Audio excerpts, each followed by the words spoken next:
Hi Stampers, this is Deborah Bergen from Heartfeltinspiration.com.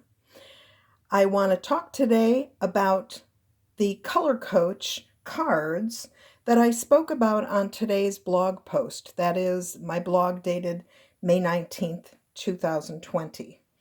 I gave you a link to printing out the sheets of cards, and I wanted to also tell you that for in colors from last year and this year, that is um, in colors from 2019 to 2021 and in colors from 2020 to 2022, those cards are available on a link on my heartfeltinspiration.com blog and the resources page.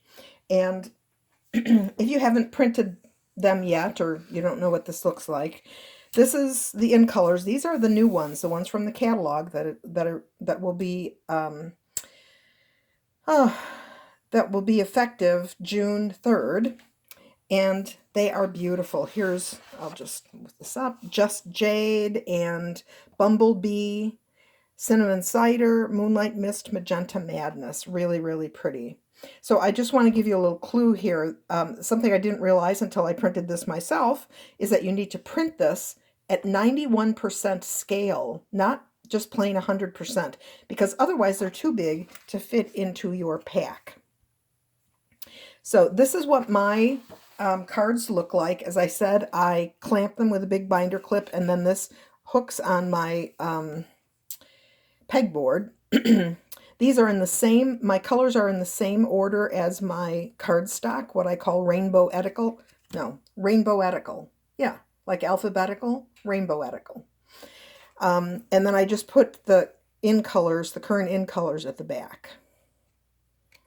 Okay, so I have to do that. Very easy to cut out, very easy to maintain. This is just an excellent thing. So I talked about on the blog about that you have a card for each of the 40 core colors and then the in colors. And for each color, you're going to get 3 color schemes using 3 different colors.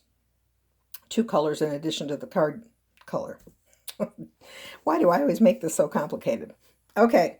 The one that I talked about is this one right here, Melon Mambo, Mango Melody, and Pool Party.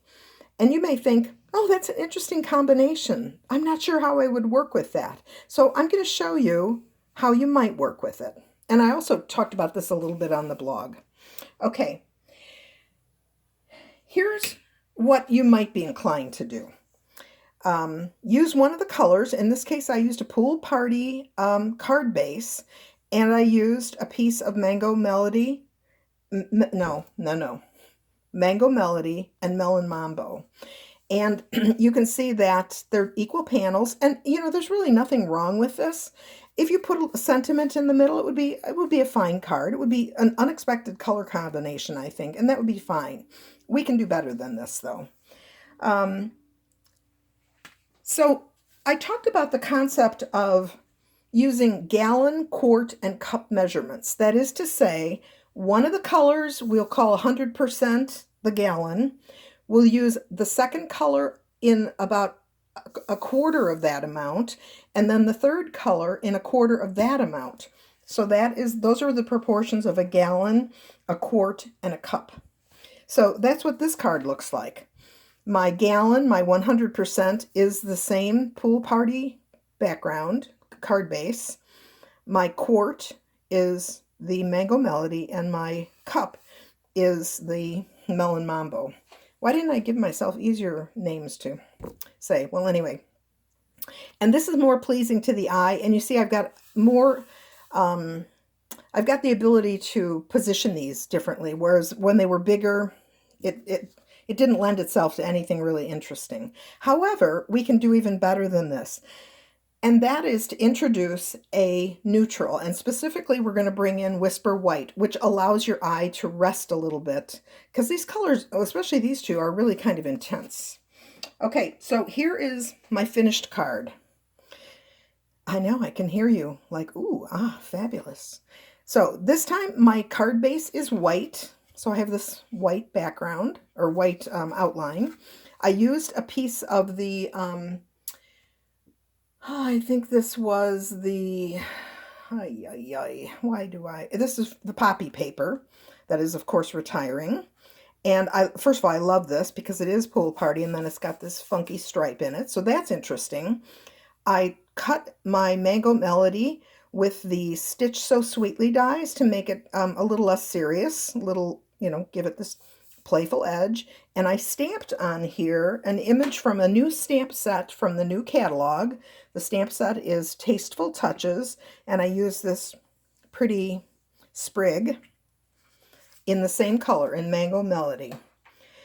And then I repeated the stitching with this stitched rectangle, and someday I'll show you how I got this specific size, which is not one of the dies. We do not have a die this size, so I'll show you how I did that. And I echoed the white from the card base and this stripe in my die cut word, and just for fun, this is an option, I used a sequin from the retiring set iridescent sequin assortment.